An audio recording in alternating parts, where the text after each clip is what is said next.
Hey, salut tout le monde, c'est Chris Miles de mixdownonline.com. Merci d'être là et bienvenue sur ma chaîne YouTube. Chaîne qui porte sur la réalisation musicale, le mixage, le mastering, la prise de son, l'arrangement, bref, tout ça pour vous aider dans vos propres productions. Pour commencer aujourd'hui avec ma première petite capsule, je veux vous parler de Cubase. Cubase qui est le logiciel sur lequel moi je travaille quand je fais mes productions, mon mixage, tout ça.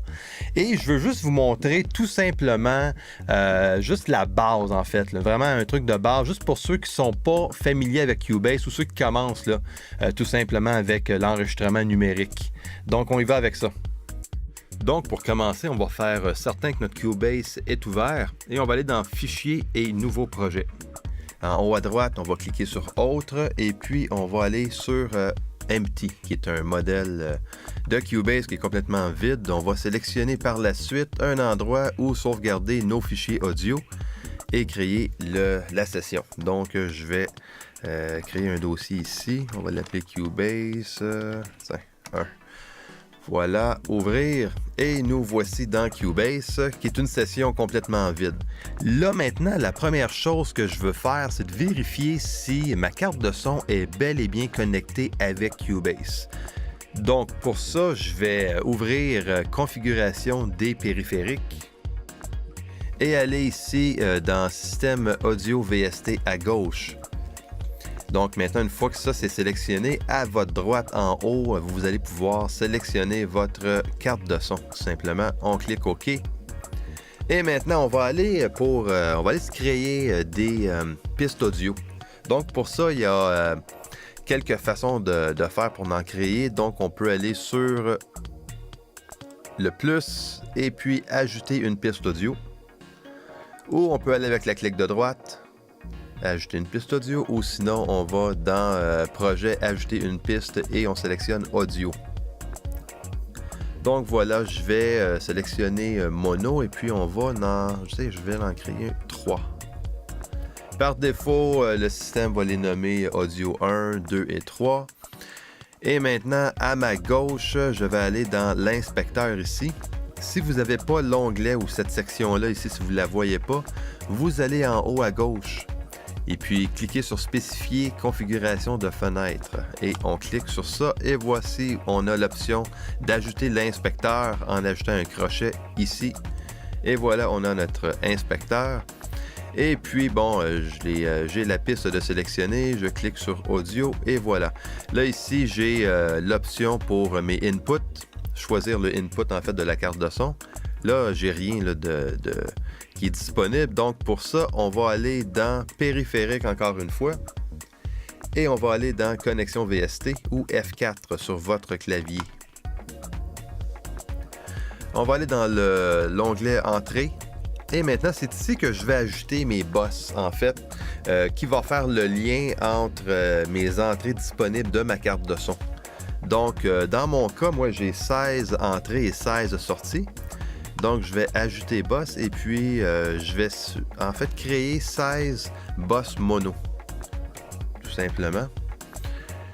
Et puis, voici mes 16 boss se sont créés, tout simplement comme ça. Et puis, je vais aller à ma sortie, juste faire certain aussi que ma sortie est bel et bien créée. Donc, sortie 1 et 2, ça c'est pour mon playback. Et puis par la suite, on peut toujours aussi aller vers la section l'onglet Studio. Ça, c'est une autre section que je vais vous expliquer un peu plus tard dans une autre capsule. Donc pour l'instant, ça c'est bon, on ferme la fenêtre. Et maintenant, on va pouvoir aller sélectionner notre bon input. Donc moi, pour cette piste-là, je vais sélectionner l'input que je veux avoir. Donc je commence par le premier par exemple. Et sur la deuxième piste, même chose. Je vais aller sélectionner le Mono In 2. Donc la deuxième entrée de ma carte de son. Et je fais la même chose pour la troisième piste, où je vais sélectionner le Mono In 3. En fait, je pourrais sélectionner n'importe quel Mono In disponible. Ça, il n'y a aucun problème. Et je m'assure par la suite que chaque sortie des 3 pistes soit dirigée vers le Master Out pour être capable d'entendre notre playback. Hey, pour le reste du vidéo, j'ai ouvert une vieille session de drum que j'ai enregistrée il y a quelques années.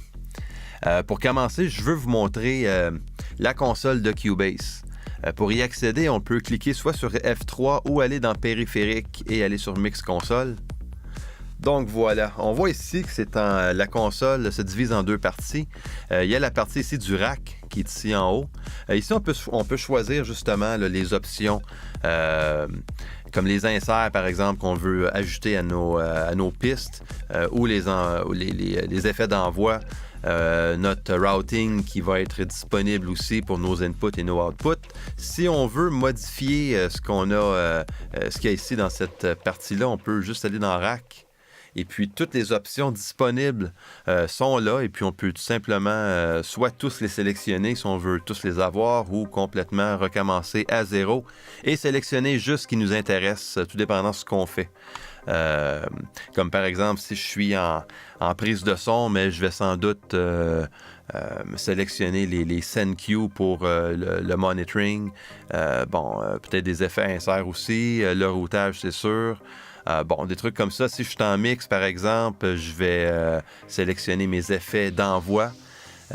Si j'ai besoin de l'égalisateur, je vais le faire aussi. Il y a le channel strip aussi qui peut être intéressant.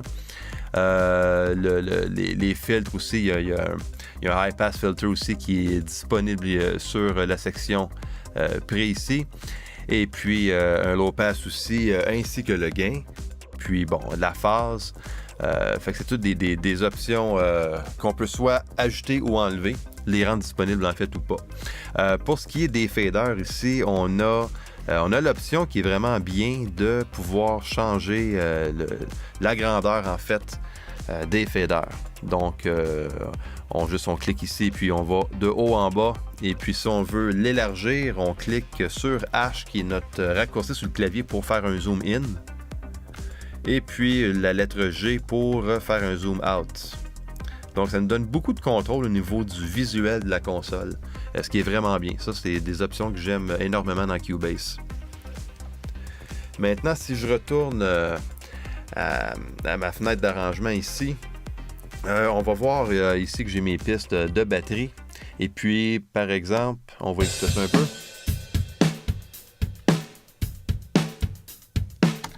Donc voilà, là maintenant, ce que j'aimerais faire, c'est de envoyer toutes les pistes, mais dans une piste stéréo, dans un bus stéréo en fait. Pour faire ça, je vais ajouter une track. On va aller avec une piste de groupe. Fait que j'ajoute la piste groupe, je vais la mettre stéréo. Et je fais ajouter piste. Donc voici, je vais la nommer drum. Maintenant, je vais aller à ma console. Je vais maintenant... le but, c'est d'envoyer la sortie de chaque piste à l'entrée de la piste de drum. Donc, pour faire ça, je pourrais y aller une à la fois. Je pourrais aller sélectionner ma sortie ici. Et donc, au lieu de l'envoyer dans le stereo out, je vais l'envoyer dans le groupe drum. Et voici si je fais jouer. Si je fais solo, j'ai juste mon kick qui rentre présentement. Ben moi, je veux tous les avoir. Donc, pour les envoyer tous en même temps, sans les faire un à la fois, je sélectionne le tout. Et puis, je vais faire sûr que mon Q-Link ici en haut est sélectionné. Ça, ce que ça fait... ça les regroupe dans le fait, ça crée un lien temporaire entre les pistes. Donc, toutes les pistes qui sont sélectionnées vont être éditées en même temps. Donc, par exemple, là, je les ai tous sélectionnés. Mon Q-Link est actif. Je vais sélectionner n'importe laquelle. Je sélectionne la sortie et je choisis groupe drum. Et voilà, ils sont tous redirigés vers le drum en même temps. Donc, on sauve énormément de temps avec cette petite fonction-là. Voilà.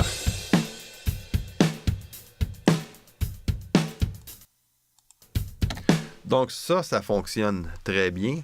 Maintenant, notre prochaine étape, c'est de ajouter une piste d'effet. Donc, un effet d'envoi. Donc, je vais rajouter, par exemple, juste général, juste pour le vidéo, on va ajouter une piste d'effet. Donc, on va aller dans Ajouter, piste FX, voix FX, voilà. Et maintenant, ici, je vais choisir mon reverb. On va aller avec Révérence, qui est un reverb en fait qui est inclus dans Cubase. Je vais aller avec, on va exagérer un peu. On va se choisir une grosse cathédrale. Là. Et voilà.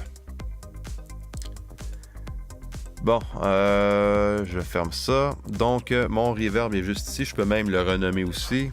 Tiens, on va faire Reverb Drum.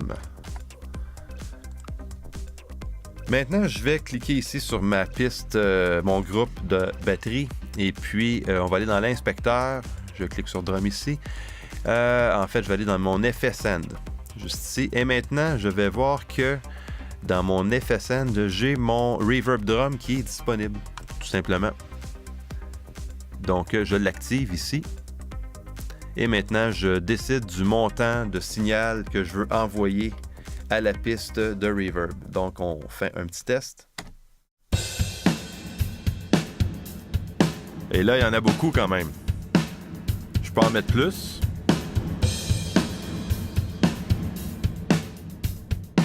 Ou j'en mets un peu moins. Donc, c'est ici qu'on a le contrôle, tout simplement. Ou je peux aller vers ma console et sélectionner l'option Send, où j'ai le contrôle aussi.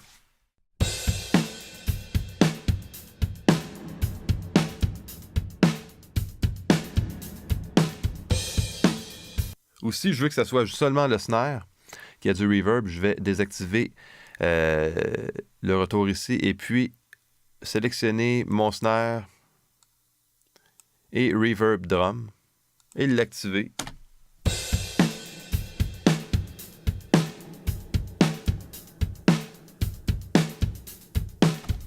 Tout simplement. Donc, voici comment on ajoute un groupe, une piste de groupe et une piste d'effet. Et merci d'avoir écouté cette introduction de Cubase Suite. N'oubliez pas de vous abonner à ma chaîne YouTube. Et aussi, si vous avez des questions, des commentaires ou des suggestions, allez sur mon site web. Écrivez-moi un email, communiquez avec moi. Ça va me faire plaisir de vous répondre. Et aussi, en même temps, vous pouvez en profiter pour télécharger le guide rapide pour créer le modèle de mixage parfait, qui est un petit e-book que j'ai écrit et que je vous offre gratuitement. Et en même temps, en plus, il y a aussi des modèles de mix qui sont inclus, qui sont utilisables dans Pro Tools, Cubase, Logic Pro. Tout à fait gratuit encore et tout ça pour vous. Donc voilà, je vous dis à la prochaine.